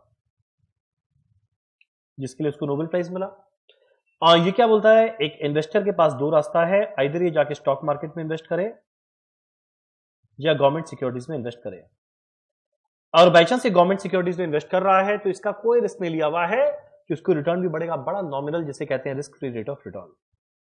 पर वही अगर बाई चांस मार्केट में जाता है तो ये रिस्क ले रहा है।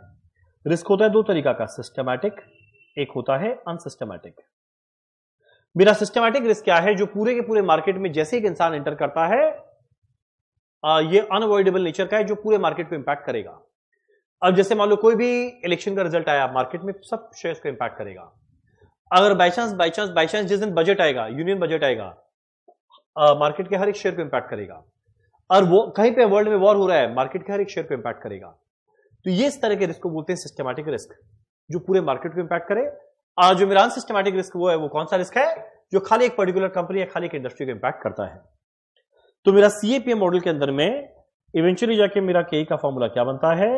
RF plus RM minus RF into beta, जहां पे आरएफ क्या है? Risk free rate of return, RM क्या है? रिटर्न फ्रॉम मार्केट, और ये बीटा, इसको कैलकुलेट करने का तरीका है coefficient of standard deviation of asset divide by standard deviation of market into correlation coefficient. Very easy. मेरा अगला है right a short note on financial leverage. तो भाई ये तो लेवरेज चैप्टर में बड़ा इजीली पढ़ा हुआ है। जो मेरा फाइनेंशियल लेवरेज है, क्या चीज को इंडिकेट करता है? देखो, फाइनेंशियल लेवरेज भी है और कंबाइंड लेवरेज भी, दोनों को संग में कवर कर रहा है। मान लो मेरा सेल इंक्रीज होता है 2%, तो वेरिएबल कॉस्ट भी इंक्रीज होगा 2%, यानी कंट्रीब्यूशन भी बढ़ेगा 2%। पर सिंस मेरा फिक्स कॉस्ट बिल्कुल चेंज नहीं होगा, इसीलिए ईबीआईटी बढ़ेगा 2% से ज्यादा। मान लो एग्जांपल दे रहे हैं 5%। अब सिंस मेरा इंटरेस्ट फिक्स कॉस्ट है वो सेम रहेगा, तो ईबीटी बढ़ेगा 5 से भी ज्यादा। मान लो बढ़ रहा है 10%। आगे टैक्स भी बढ़ेगा 10%, मेरा ईएटी भी बढ़ेगा 10%, मेरा ईपीएस भी बढ़ेगा 10%। ठीक, अब इसका कारण क्या है? एक ये फिक्स कॉस्ट सेम था, एक इंटरेस्ट सेम था। ये मेरा ऑपरेटिंग नेचर का है, ये मेरा फाइनेंशियल नेचर का है। ठीक, अब पता है सेल के 2% चेंज होने पे ईबीआईटी कितना चेंज हुआ ये बताता है ये, जो ऑपरेटिंग नेचर का है, मतलब डॉल। मेरा अगला ईबीआईटी के चेंज होने पे मेरा आखिरी में ईपीएस कितना चेंज होगा, ये इस वजह से हुआ है फाइनेंशियल नेचर का, ये बताता है डीएफएल। तो मेरा डीएफएल क्या बताता है? भाई मेरा ईपीएस कितना परसेंट चेंज होगा due to change in EBIT. कितना परसेंट चेंज होगा EBS due to change in EBIT. अब जितना बड़ा मेरा इंटरेस्ट कॉस्ट रहेगा, उतना ज्यादा मेरा फाइनेंशियल रिस्क रहेगा, उतना ही फाइनेंशियल लेवरेज रहेगा। यानी फाइनेंशियल लेवरेज क्या चीज को मेजर करता है? मेरा फाइनेंशियल रिस्क को। ये मेजर करता है फाइनेंशियल रिस्क को।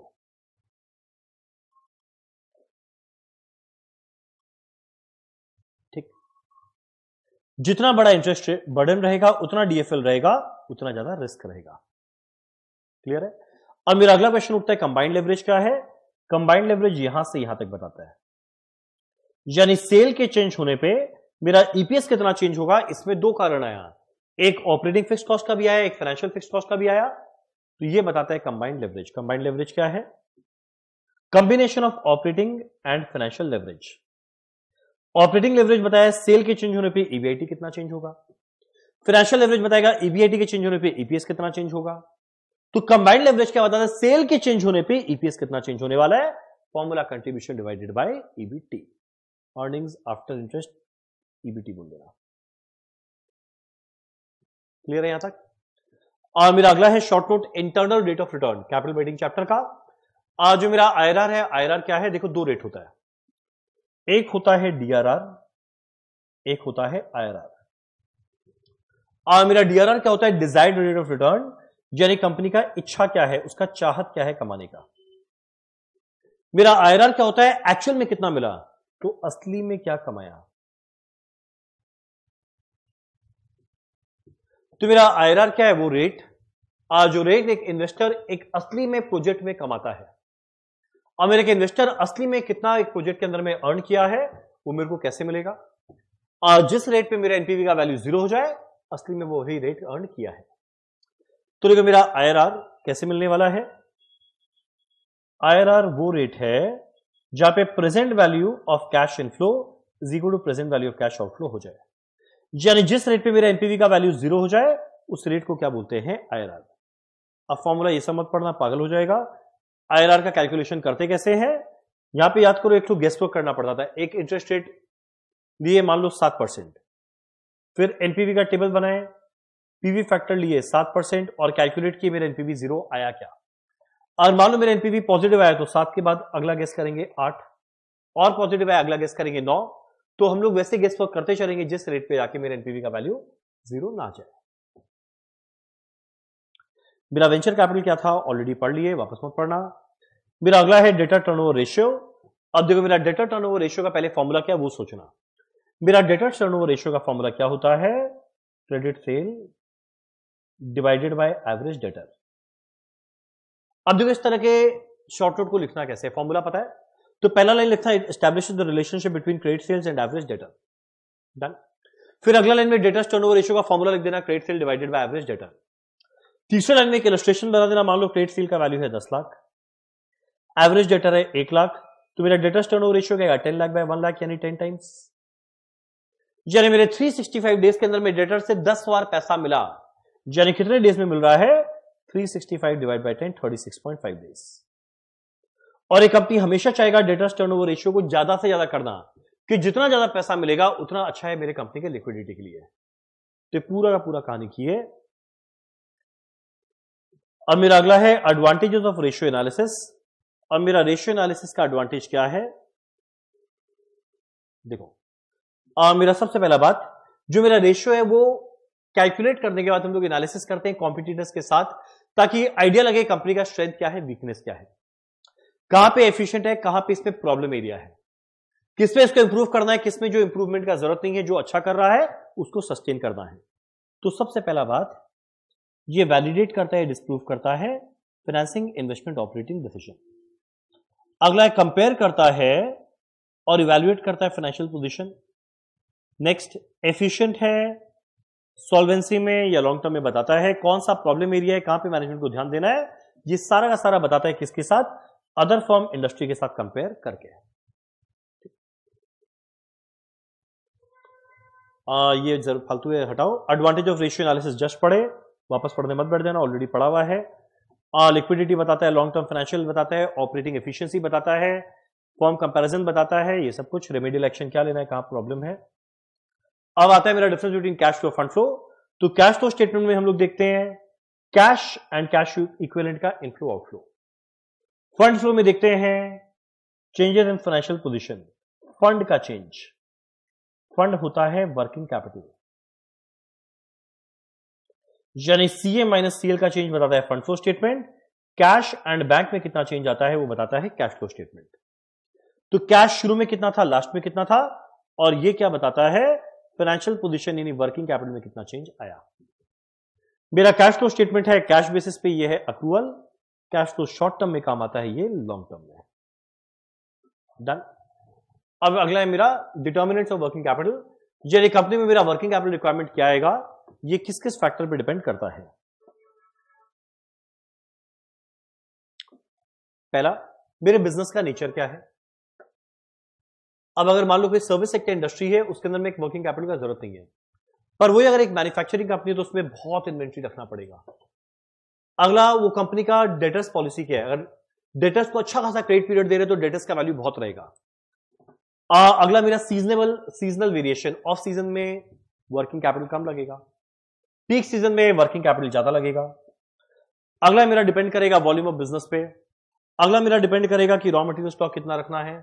अगला डिपेंड करेगा मेरा कैश एंड बैंक कितना रहता है। यानी सीधा सीधा सोचो ना, वर्किंग कैपिटल में जो जो आता है वो सब पे डिपेंड करेगा, नेचर, वॉल्यूम ऑफ बिजनेस, मेरा रॉ मटेरियल, मेरा लेबर कॉस्ट कितना, एफजी स्टॉक कितना, टर्म्स ऑफ ट्रेड डेटर्स के लिए, अगला कैश के लिए, अगला सीजनल वेरिएशन।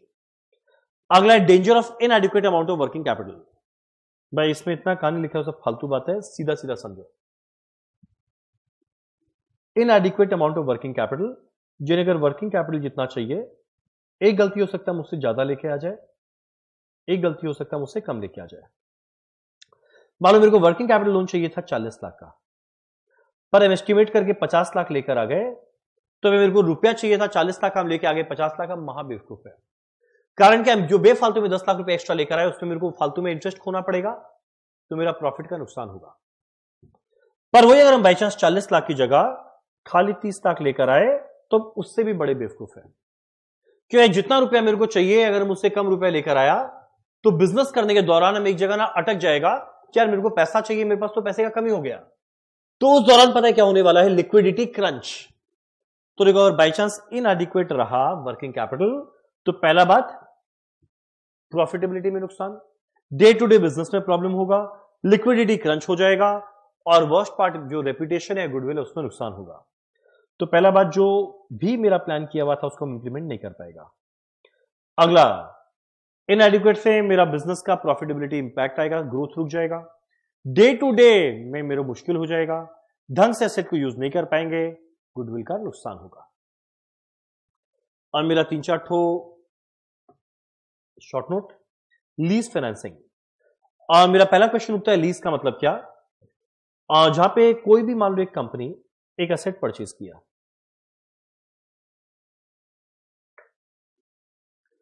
ऑल्दो खरीदे हम हैं, पर अगर बाई चांस कोई एक दूसरा आदमी आया और आकर इसको बोलता है भाई सुनो ना, ये एसेट तुम मेरे को दो ना, तो वो क्या करेगा, इस एसेट का पोजेशन को ट्रांसफर करेगा। ओनरशिप नहीं बोले, पोजेशन को ट्रांसफर करेगा। यानी यहां पे क्या करेगा, खरीदा है ये पर भाई यूज कर रहा है ये। तो लीज में क्या होता है, जहां पे एक फर्म अपने एसेट को बिना बाय किए, बिना ओनरशिप के उसको क्या कर रहा है, यूज कर रहा है।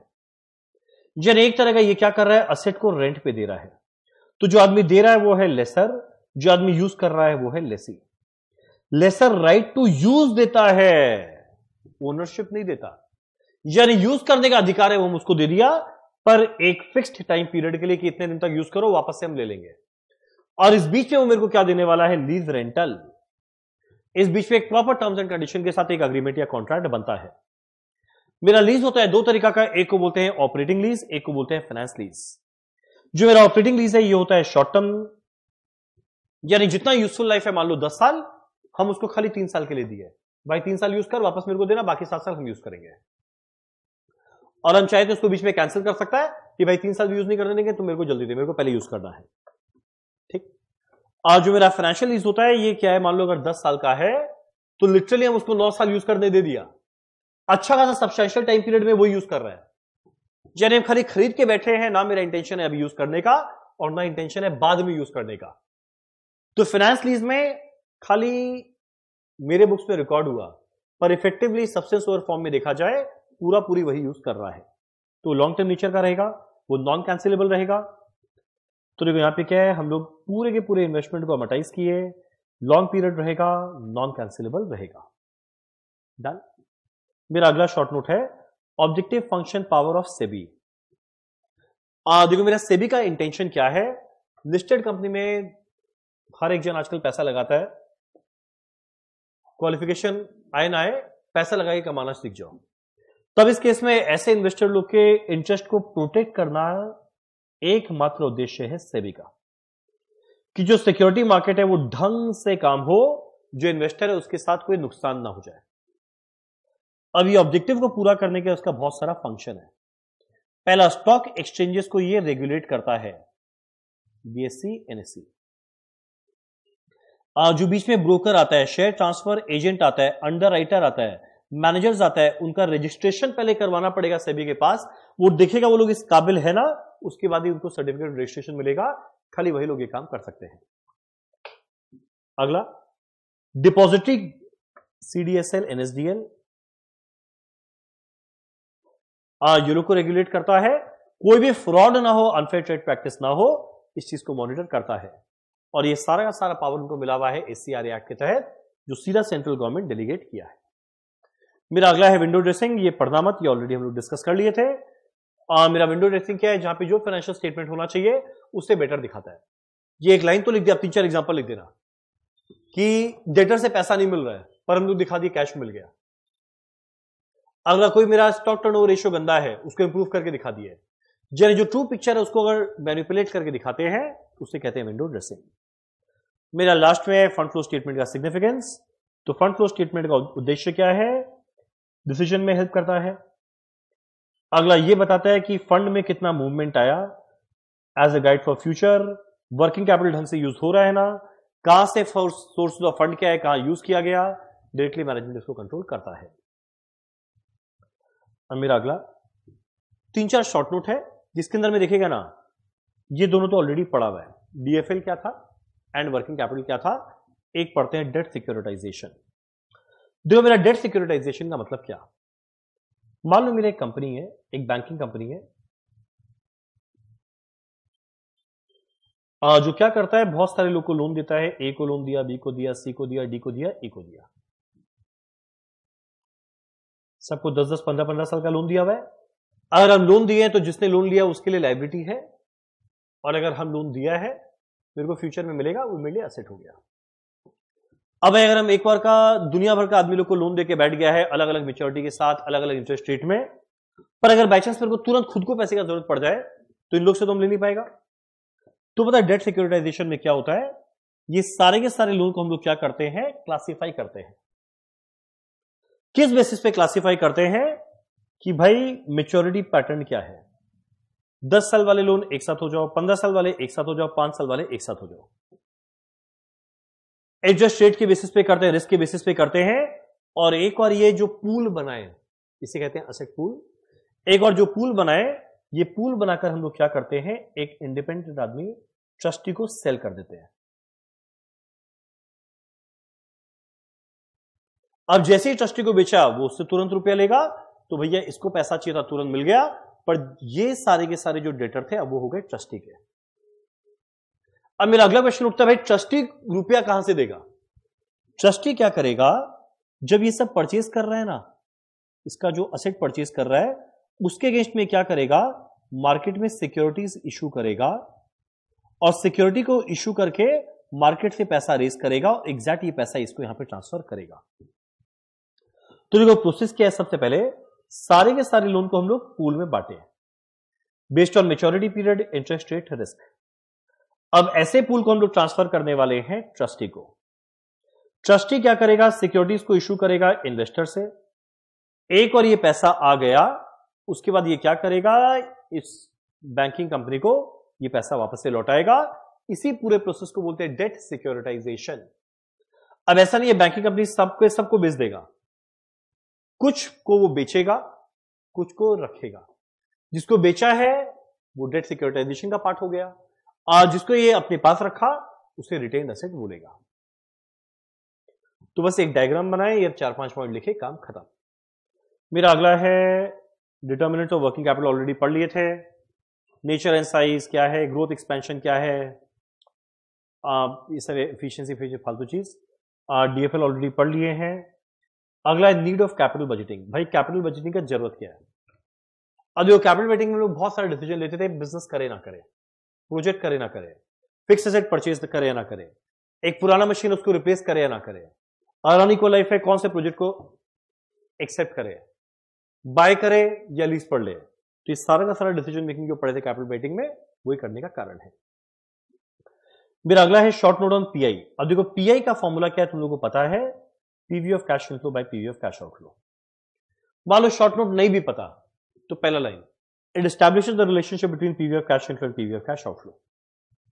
सेकंड लाइन फॉर्मूला लिखा PI equal to PV of cash inflow by PV of cash outflow. तीसरा लाइन एक इलस्ट्रेशन बनाना, पीवी ऑफ कैश इनफ्लो है 150 crore, PV of cash outflow है 100 करोड़, तो ये दिस डिवाइड बाय दिस कितना है 1.5 टाइम्स। फोर्थ वाला बनाना, अगर बाई चांस एक प्रोजेक्ट के अंदर में PI more than equal to 1 है, यानी ₹1 लगा के अगर ₹1 से ज्यादा मिले तो एक्सेप्ट करो, ₹1 लगा के ₹1 से कम मिले रिजेक्ट करो। तो ये बन गया अपने आप शॉर्ट नोट। मेरा अगला बात, राइट शॉर्ट नोट ऑन फॉरफिटिंग। फॉरफिटिंग का मतलब क्या, जैसा फैक्टरिंग होता था ना एग्जैक्ट वही होता है फॉरफिटिंग। फर्क क्या है, फैक्टरिंग होता है ओनली डोमेस्टिक बिजनेस में, फॉरफिटिंग क्या होता है हमारा एक्सपोर्ट इंपोर्ट के बिजनेस में। यानी मान लो मेरा एक कंपनी सेल करता है गुड्स को, मिस्टर एक्स को एक कस्टमर है, क्रेडिट में बेचा, ये एंट्री क्या किया, debtor account debit to sale, पैसा मिलेगा 3 महीना बाद।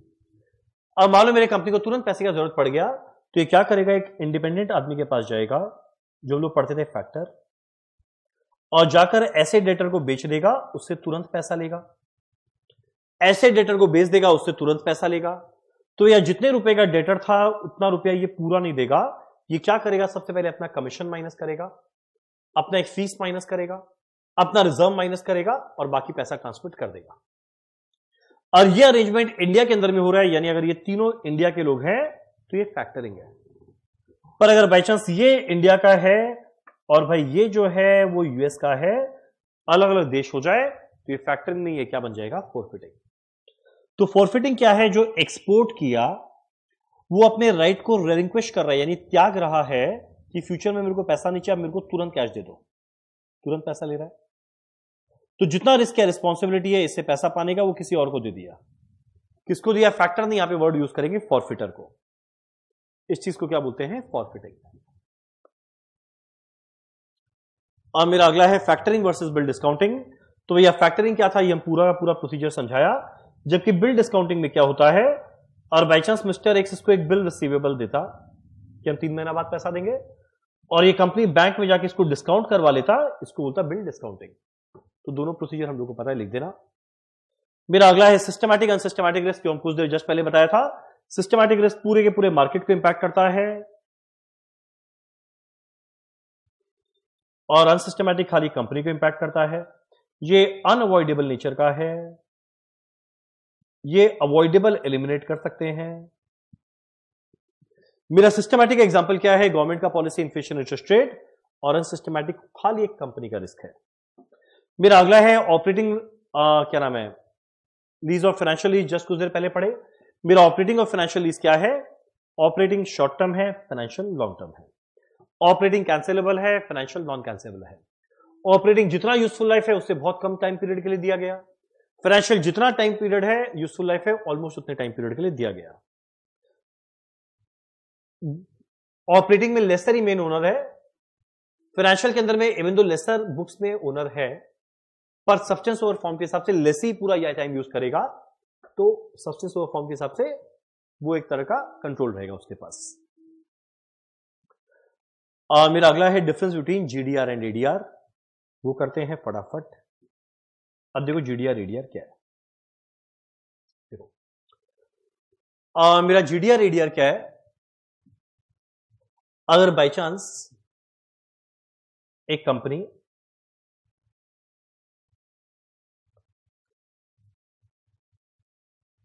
सिंगापुर की एक कंपनी है,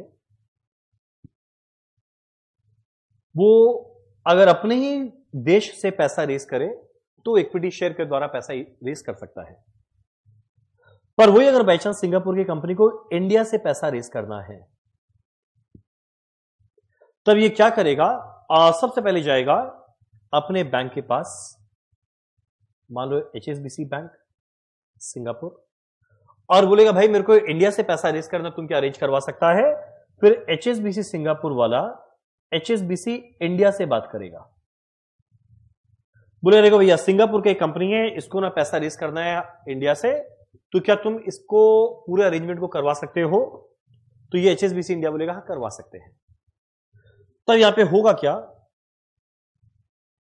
सबसे पहले सिंगापुर कंपनी क्या करेगा, एक जीडीआर इशू करेगा अपने लोकल कस्टोडियन को, जो लोकल बैंक है उसको बोलते हैं लोकल कस्टोडियन, और ये क्या करेगा, अपने काउंटर पार्ट को बोलेगा, जिसको बोलते हैं ओवरसीज बैंक, कि भाई भाई देख मेरे को पैसा मिल गया, तुम एक काम कर, इंडिया के अंदर में ना सिक्योरिटीज को इशू करो, इंडिया के अंदर में सिक्योरिटीज इशू करो, यहां से पैसा तुम रेस करो, और ये जो पैसा तुमको मिलेगा ये तुम यहां पर देना मेरे को, और बाद में हम इसके अकाउंट में ट्रांसफर करेंगे।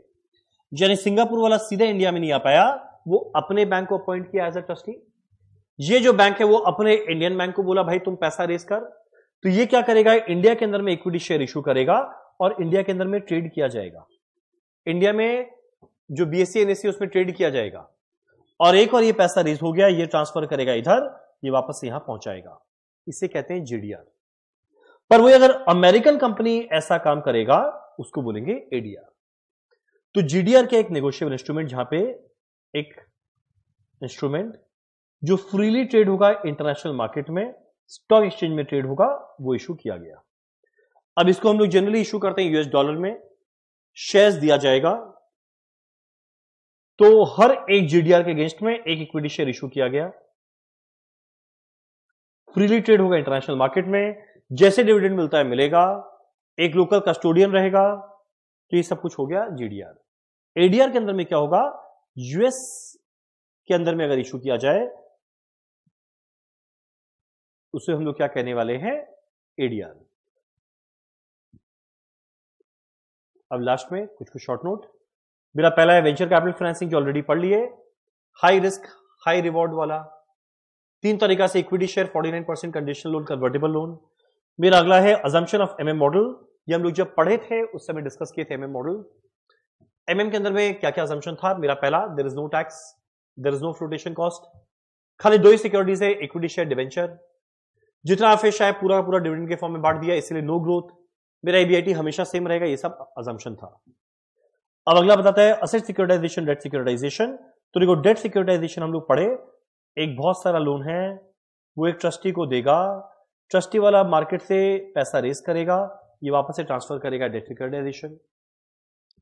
और मेरा कैपिटल स्ट्रक्चर क्या बताता है कि जब भी एक पैसे कंपनी को पैसा रेज करना है, वो कितना इक्विटी शेयर से लेकर आए, कितना प्रेफरेंस शेयर से लेकर आए, कितना डिवेंचर से लेकर आए, वो है कैपिटल स्ट्रक्चर। मेरा एनओआई अप्रोच और एनआई के बीच में डिफरेंस क्या, ये हम लोग पढ़े थे थ्योरी में जब क्लास में डिस्कस किए। एनओआई में केडी एंड के सेम रहता था, नेट इनकम के अंदर में, सॉरी, केडी एंड के यहां सेम रहता था, यहां पे केडी एंड के सेम रहता है। मेरा आईआरआर और एमआईआरआर के बीच में डिफरेंस क्या, आईआरआर वो रेट है हम लोग कुछ देर पहले पढ़े जहां मेरे एनपीवी का वैल्यू 0 आ जाएगा। तो शुरू में कैश आउटफ्लो गया, हर साल कैश इनफ्लो आया, जिस रेट पे PV of cash inflow cash outflow बराबर हुआ, एनपीवी 0 आया, वो आईआरआर है। जबकि एमआईआरआर में हम लोग क्या करते हैं, शुरू में कैश आउटफ्लो गया, मान लो टाइम पीरियड 1, 2, 3, 4, 5 में जितना कैश इनफ्लो आया सबको फ्यूचर वैल्यू में कन्वर्ट किए 5वां साल में। फिर टाइम पीरियड 0 के कैश आउटफ्लो को टाइम पीरियड 5 के कैश इनफ्लो के साथ कंपेयर करते हैं, ये बनेगा MIRR. State only one basic difference between aggressive approach and conservative approach. Aggressive approach, देखो मेरा अग्रेसिव अप्रोच के अंदर में क्या है, अब जो मेरे को वर्किंग कैपिटल के लिए पैसा चाहिए, अग्रेसिव मतलब क्या, बहुत बेसी हीरो बना, सारा का सारा पैसा लेकर आए मैक्सिमम शॉर्ट टर्म से। और जबकि कंजर्वेटिव में वो बेचारा डरपोक कंपनी है, उसको लगता है यार अगर बाई चांस बाद में फ्यूचर में पैसा नहीं मिला तो क्या, तो मैक्सिमम पैसा है लॉन्ग टर्म से। मेरा अगला है difference between non recourse and recourse. Recourse का मतलब क्या, देखो फैक्टरिंग में हम लोग डिस्कस किए थे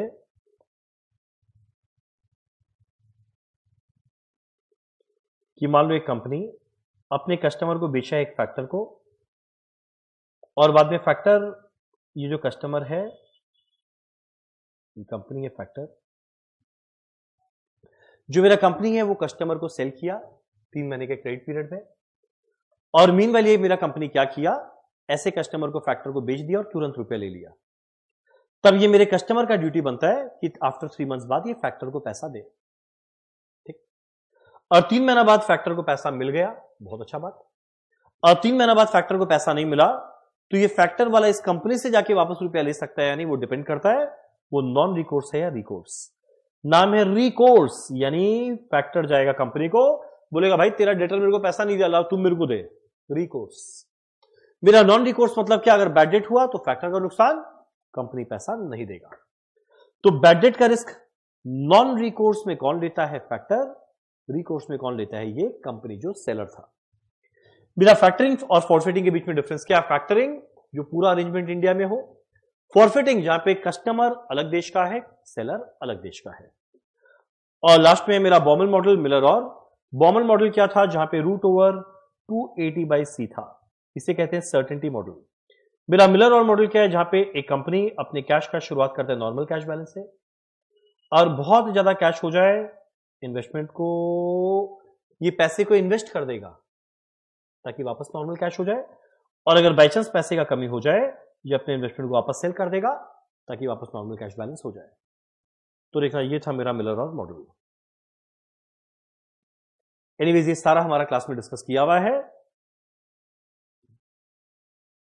तो बस आई थिंक इतना थ्योरी अगर तुम लोग कर लेता है, तो एग्जाम के अंदर में जो थ्योरी तुम लोग का आएगा 24 मार्क्स का, उसमें तुम लोग को आराम से 20-22 मार्क का देखा दिखाया मिलेगा। सो पेपर 10 के अंदर में ये बड़ा इंपॉर्टेंट रहेगा, तुम लोग ऑब्जेक्टिव क्वेश्चन के साथ थ्योरी को भी अटेंड जरूर करो। चलो done, thank you so much. Hopefully आप लोग के लिए वीडियो बड़ा काम करेगा। तो हम चाहेगा इस वीडियो का थोड़ा स्पीड बढ़ाकर तुम लोग एक और अगर 2 बार देख लेता है तो एग्जाम में बड़ा हेल्पफुल रहेगा। चलो done, thank you so much.